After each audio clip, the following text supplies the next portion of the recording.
appreciate this opportunity. Just the fact that we have this platform, being able to speak to so many people who have common ground, common purpose, is the start to something beautiful, as always.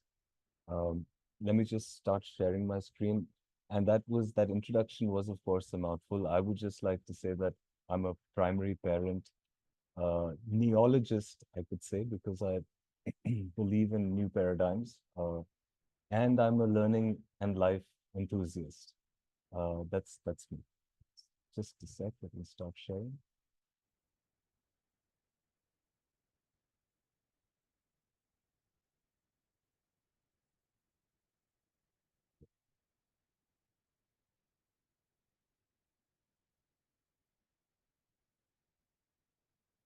Hi guys, can you see my screen, Julie?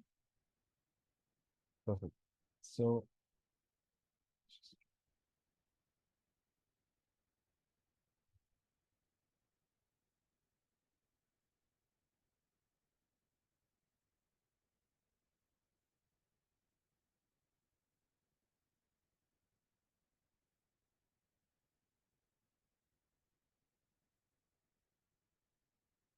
so great. So this is cognitive balance is not a new concept. The entire thought that's been driven by philosophy, by psychology, and much more.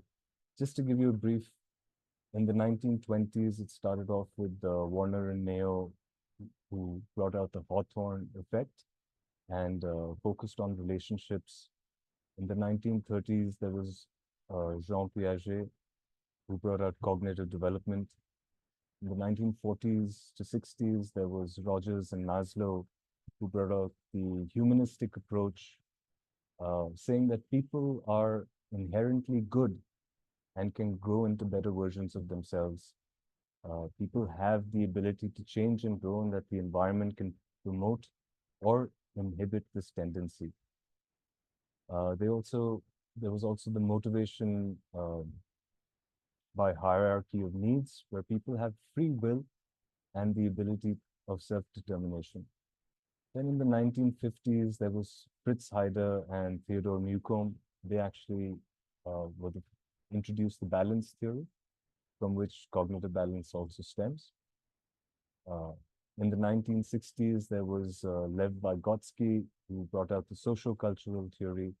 In 1980s to the 2000s, there was Michael Gazzaniga, who's the father of cognitive neuroscience, and others like Shelley Taylor, Susan Fiske, who were social cognition researchers, and they brought out, or they spoke about, the challenge of maintaining the self-regulatory system as a rational act, as a so it's irrational to act as a cognitive miser due to the sheer volume and intensity of information and stimuli humans intake, and how stereotyping, prejudice, discrimination are encouraged or discouraged by social relationships such as cooperation, competition, and power.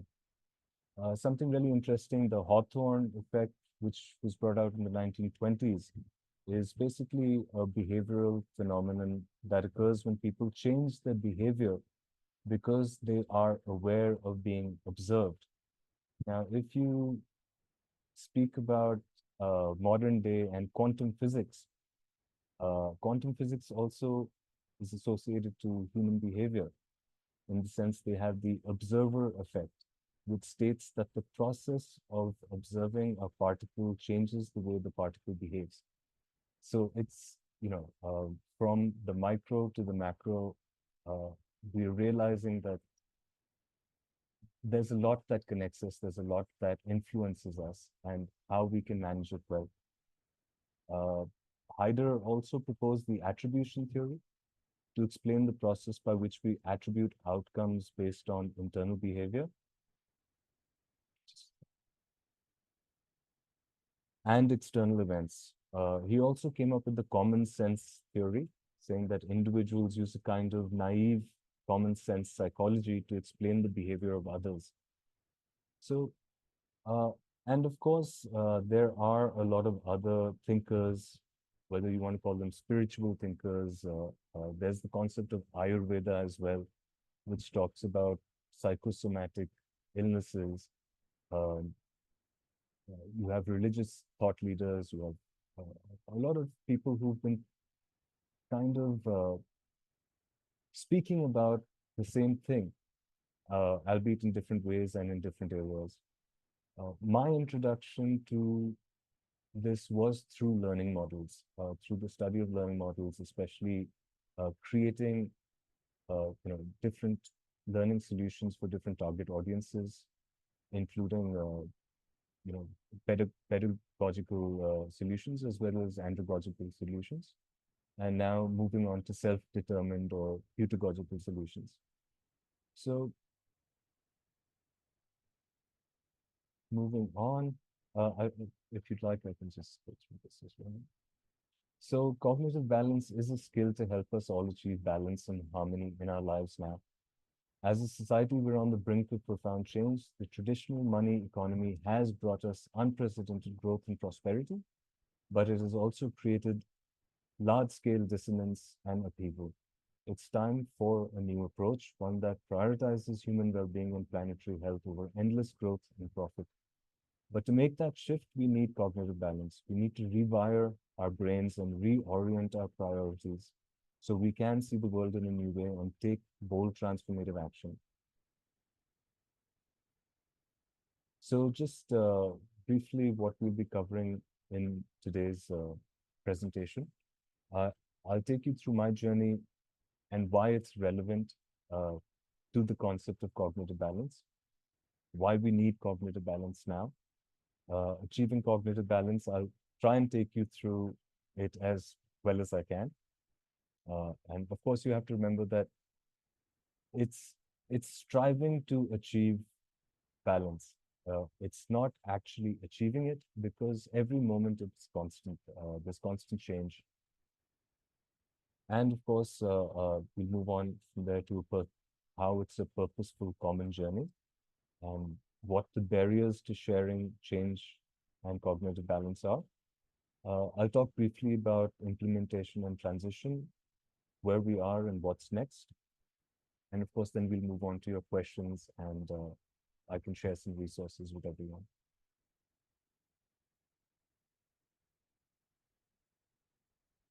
So my journey has actually been quite interesting. I gained very early purpose and clarity. I understood the system because I got to travel, study in the US, study in India, and travel quite a bit. And through that, I understood the differences in the education system itself very well, and I was able to connect that to our political, social, and economic motivations as a child itself. But I wasn't, coming from that understanding, I did have I always stood up for what I thought was right, but I didn't have any intent to fight or challenge the system. I had very simple goals. I wanted to be a pilot as a young kid, and I worked towards that. Unfortunately, I had health issues and I couldn't get my commercial flying license. And I wanted to, so my secondary options were studying psychology or economic honors. My third option was business studies. I was in Delhi at that time for my college, and I was surprised to find out that psychology was not available in co-ed colleges. It was only available in women's colleges. And the only college it was available was a evening college, which was, not something that the cool kids wanted to be part of. So I eventually ended up completing my BCom, my business studies. And it also included economics. And I moved on from there to do my master's or post-graduation in international business as well. But through that experience, since I had not been able to follow my dream of becoming a pilot, I went back to my understanding of the education system and how, how the change, how the transformations are happening through the world, and where my interests lay in learning technology, learning solutions.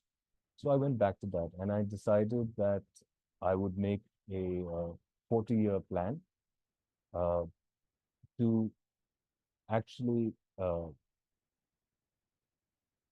deliver something that I was interested in. But to do that, I would have to learn first. And I set a path for that learning based on altruistic design, um, because I obviously understood that to be in the teaching profession or the education profession, you have to be of a giving nature. Um, but I also understood that it required skills that I did not have. And one of those skills, even in that time, I could recognize as cognitive balance. So cognitive balance was one of the domain names I first chose in what's it called? So, yeah, you know, co so I worked towards that purpose through Circles and Structure, which is my private research initiative in altruistic design. I started my learning consultancy in 2009 called Learning Medium. I've worked with schools, colleges, corporates. I worked on a grassroots development project as well. Recently, I had the opportunity to work with School of Humanity and did a internship with their students as well, conducted an internship with them. Now, through this understanding, I also started developing the concept of satisfaction economy, which is a complementary alternative to our current socioeconomic paradigm. And I saw it through my understanding of cognitive balance as a way to visualize a better future for everyone, not just something to aim for, but something to believe in as well.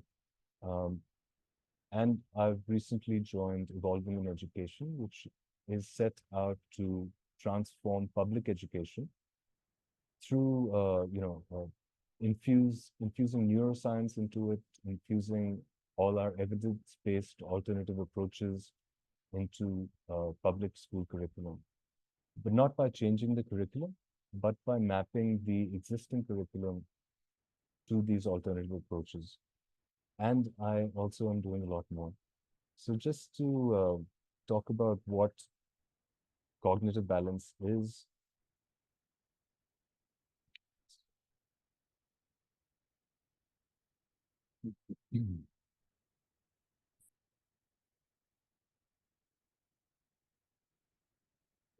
So if if you were to holistically look at cognitive balance, it would refer to the state of mental and emotional equilibrium where an individual is able to regulate their emotions, thoughts, and behaviors in a way that allows them to effectively navigate and respond to life's challenges.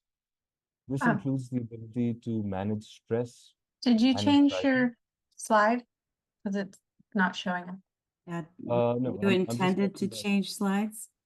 I'm still on slide 3, I Oh, suppose. sorry. Just talking about this diagram on the right, introducing the concept. So, right, so it's the ability to regulate our emotions, thoughts, and behaviors in a way that allow us to effectively navigate and respond to life's challenges. This includes the ability to manage stress and anxiety, maintain healthy relationships, make decisions, and pursue personal growth and fulfillment. Cognitive balance also involves a sense of alignment between one's inner values and goals and their outer actions and experiences. Overall, achieving cognitive balance is essential for a healthy and fulfilling life.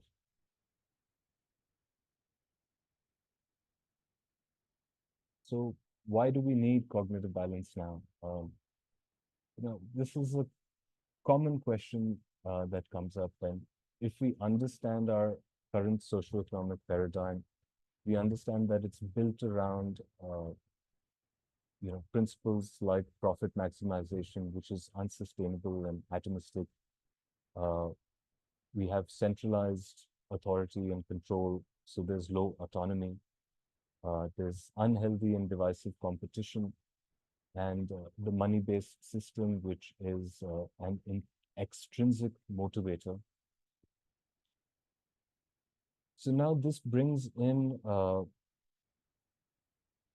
the primary ingrained systems that cause large-scale dissonance in society. This includes the economic system, which are designed to benefit the few at the expense of the many. It leads to income inequality, poverty, and social unrest. Economic systems like capitalism create dissonance by valuing individual success and wealth accumulation over social and environmental concerns, create dissonance among individuals who support its ideals but are confronted with its realities.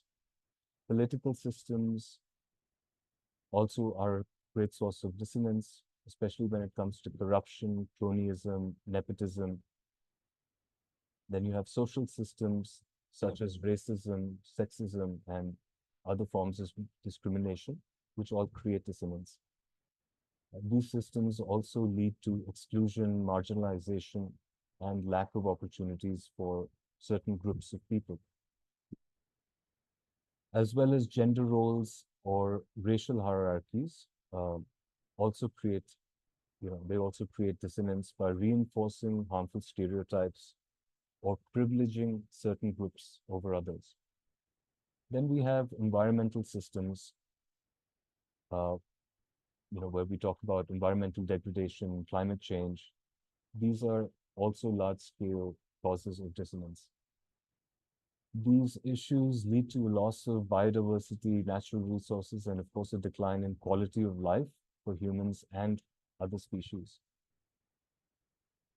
Ingrained systems also include our educational systems, where dissonance, they contribute to dissonance when they fail to provide equal opportunities for all students, and they promote a narrow perspective on knowledge and learning by prioritizing standardized testing, rote memorization over critical thinking and creativity. And of course, this is a bit controversial, but we also have religious systems. Religious systems create dissonance by promoting beliefs and values that conflict with scientific or rational thought sometimes. So these systems are deeply ingrained in society and are difficult to change. However, recognizing ways in which these systems create dissonance is an important first step in working to create a more balanced and just society. So similarly, we move on to, so when you think of controlling systems, the major tool in the arsenal of controlling systems generationally has been and is dissonance. Then money came in and entertainment, and the dissonant have been engaged in their pursuit ever since.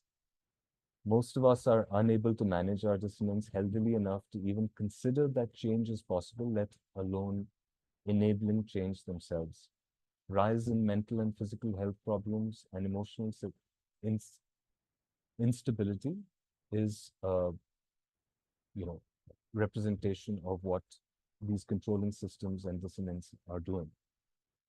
So these systems are basically they put benefit in the hands of the few, and that is how the few enjoy it. And the question comes up that wouldn't most of us, if put in that situation, with the way our minds are manipulated by the system, most of us probably would choose to take on those benefits if we were in that situation ourselves. So it's in the few's best interest to maintain status quo in terms of dishing out dissonance into the system and controlling the pursuant cycles of chaos and control within it for continued and ever more control, risk management, and profit. Imagine we have built and maintain a system that erodes trust and enables narcissism. Even being woke is being demonized now. It's rooted so deep that even the popular usage of language is directed for control within the system. In essence, the manipulation starts there in how and what we are made to communicate with each other, how and what we are made to think, and the things we are made to do. We have set ourselves up to be divided, isolating us from each other and our very nature.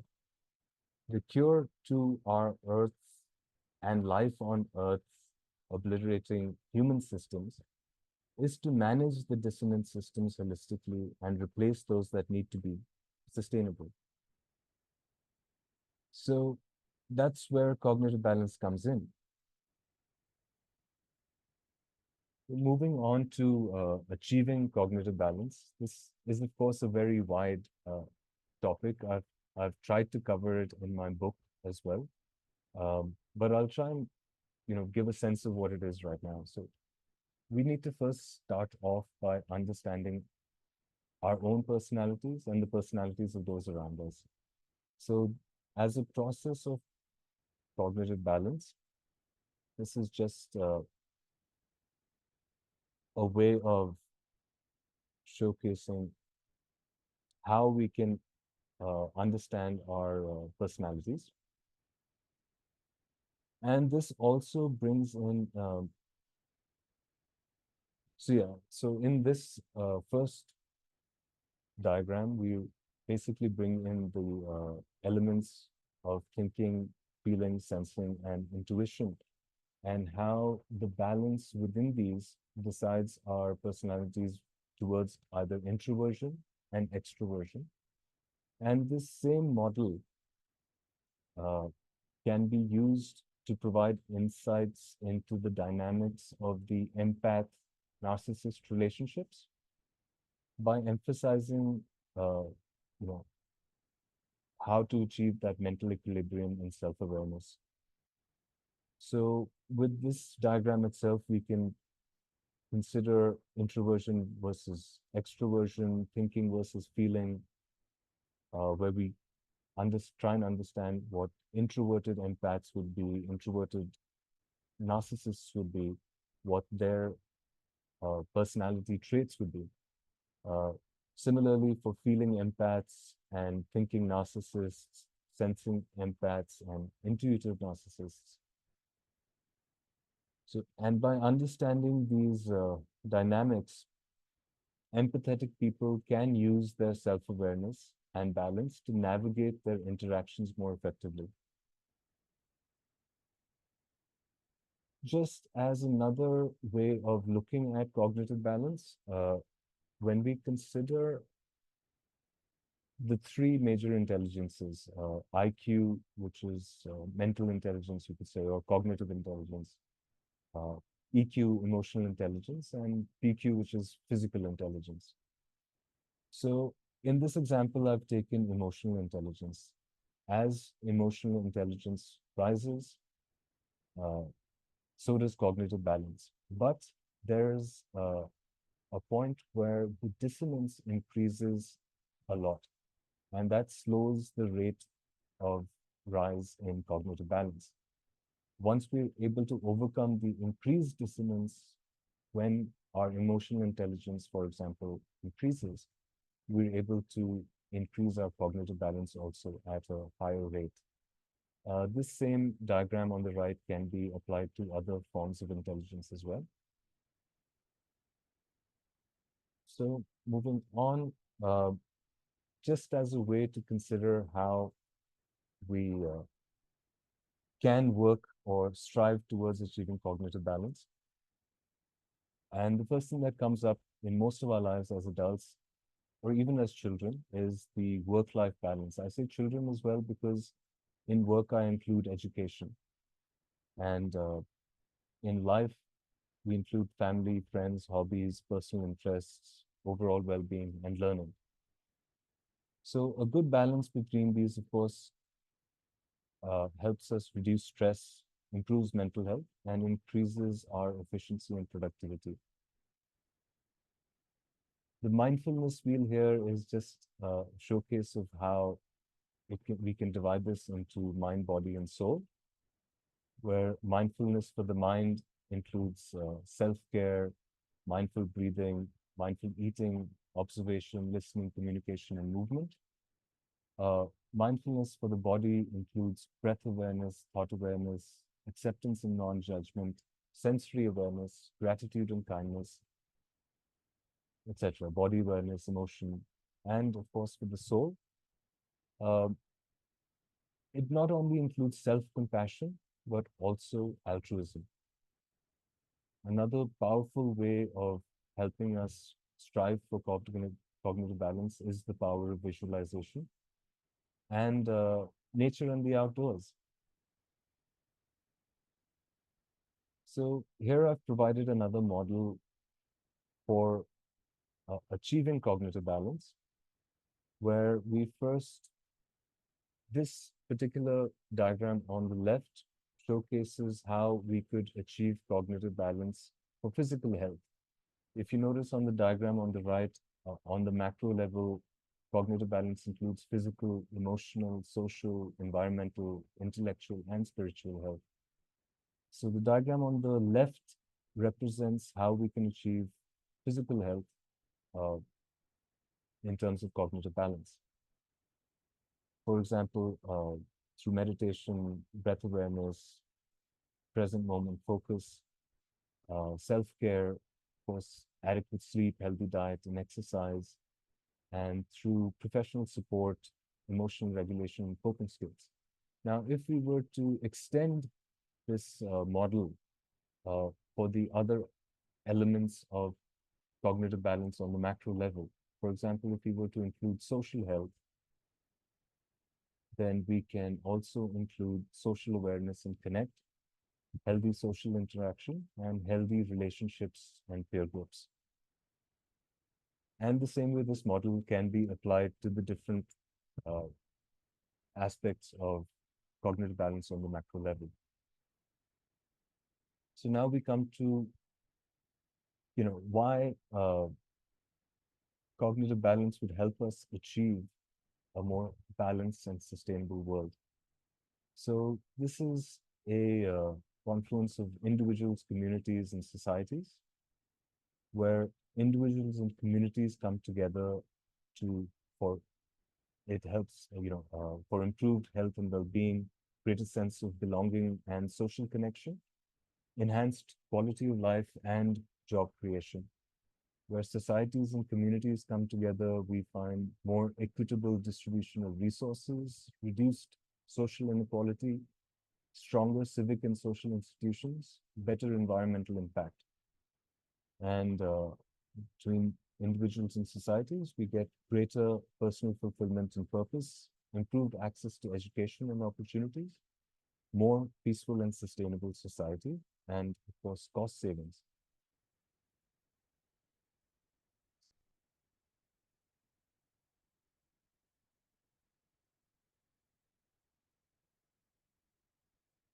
And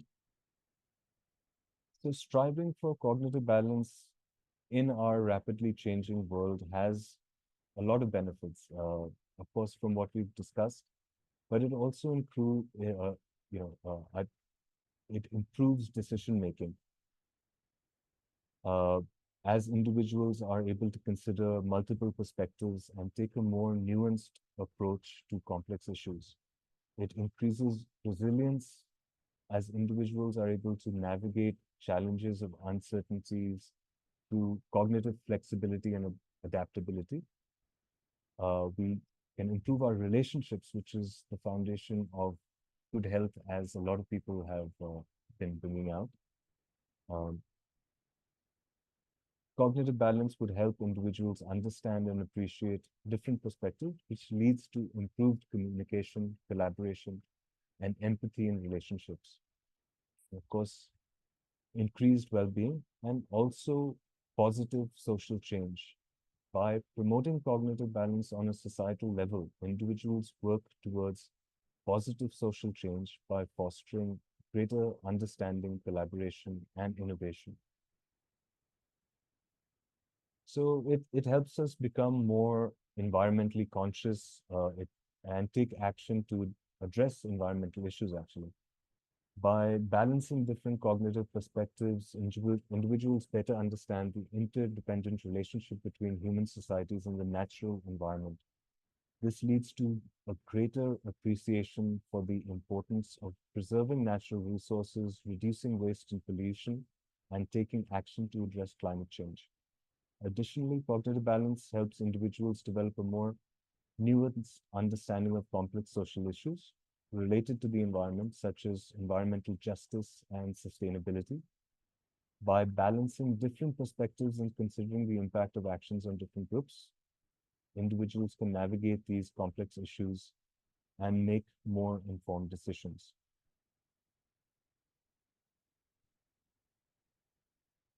So just moving on now to what makes it a purposeful common journey. And I'd like to start off this just by introducing the concept of satisfaction economy a little bit, which has been offered as a complementary alternative to the existing money-based system. So it's basically a framework. Satisfaction economy is a framework for systems and structures to provide on-time and relative disruption of our current socioeconomic system through a structured and sustainable approach with a paradigm shift in our value base towards fulfilling our inherent human nature, which is compassion and wisdom.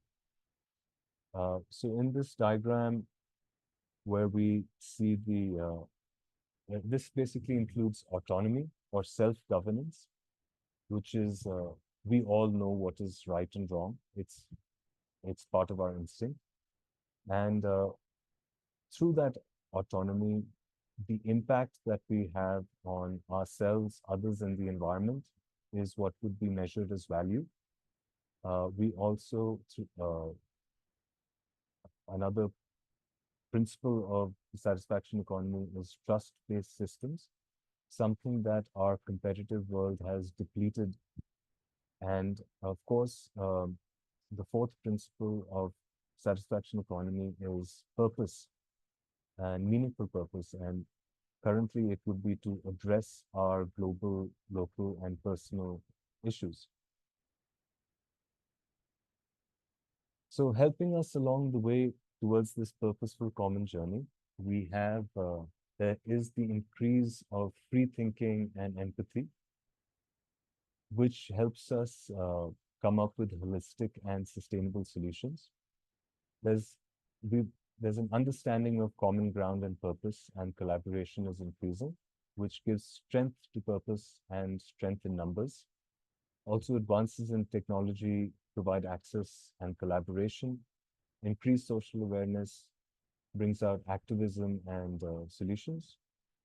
Changing cultural attitudes improves tolerance and trust. Changing organizational and corporate approach, where there's sustainability being brought in, holistic well-being also being encouraged, and equitability through worker-owned, as an example, through worker-owned corporations. And of course, through grassroots movements, where sustainable and scalable ideas and solutions come out, and international cooperation, which is very important because we are one world, one people, and we do need to reconnect. So now, just moving on to the barriers to sharing and change and cognitive balance. The dissonant system bears itself and is ingrained in and percolates into everything we know, feel, and do. Greed. Systems are systems perpetuated. So greed is perpetuated by the systems. There is no place for altruism.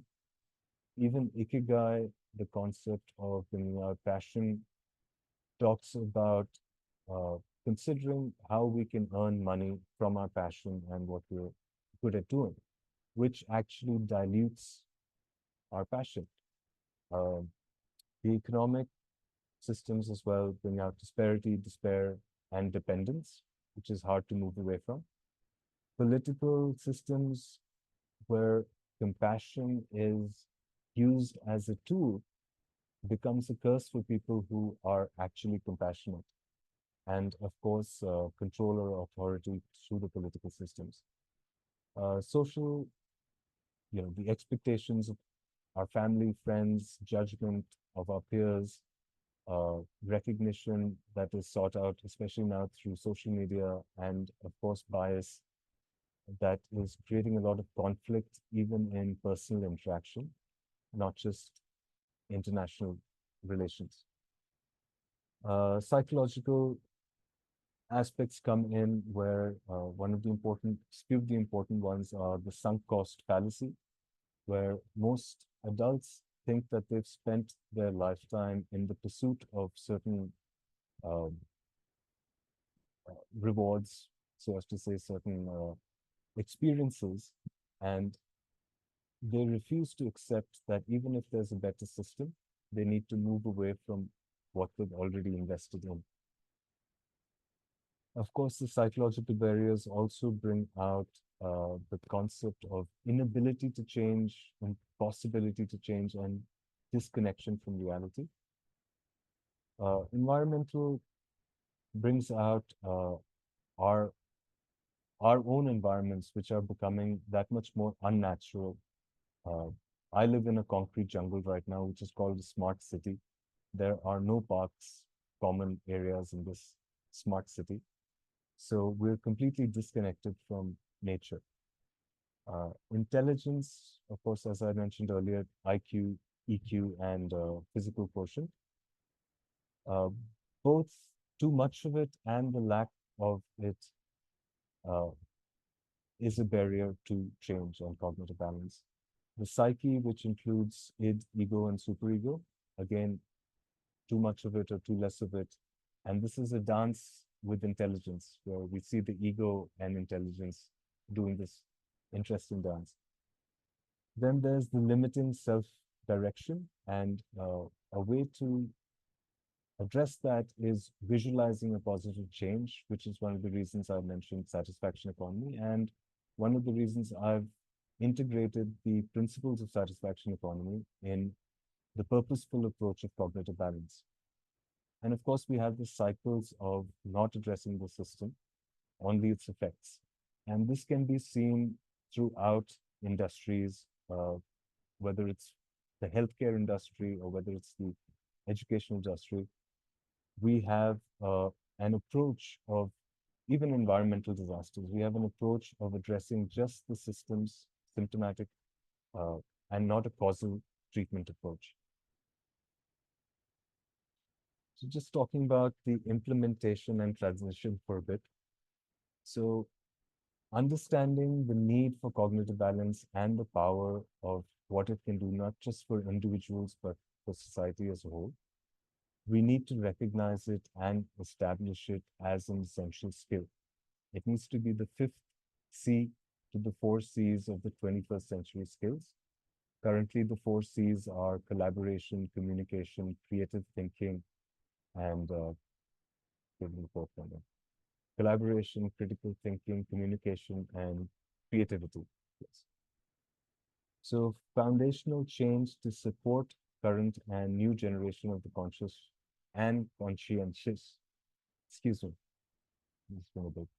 Uh, so yes, so once we understand this, and as I mentioned, organizational change is happening, political change is coming about with the realization of how important these issues are and that the awareness is growing towards them. So just to bring out where we are now and what's next. So I have published the book Cognitive Balance. The first edition was out last year in I think Jan 2023. There's a lot of work to be done on it. I have been approached by a lot of uh, advanced thinkers in this field, from neuroscientists to psychologists, to collaborate on this effort. But because of the large scale brain dissonance and the intelligence ego uh, paradigm, it's very difficult to break into that strata of thinkers. And that's one thing I'm working on doing as well. So we have outreach initiatives through blogging, through different. We also have facilitated learning programs for schools and colleges and organizations. I've the concept of cognitive balance has also been integrated into the curriculums for the nonprofit Evolving in Education, their programs for educators and uh, families and communities. Also, what's coming up next is the website, an app to help people manage dissonance, scientifically, and a collaborative second edition to the book. Yeah, so that was my short presentation, and I have a bunch of links here to share. And of course, just before we move on to the questions, I can just bring out this last slide that I had added. Way back in 2009, I had worked on the learning process. And if you notice, so there's a lot of stimuli and sensory impulses that are bombarding us, and we receive that, how we interpret it, how it gets involved in how we integrate it into formal intelligence.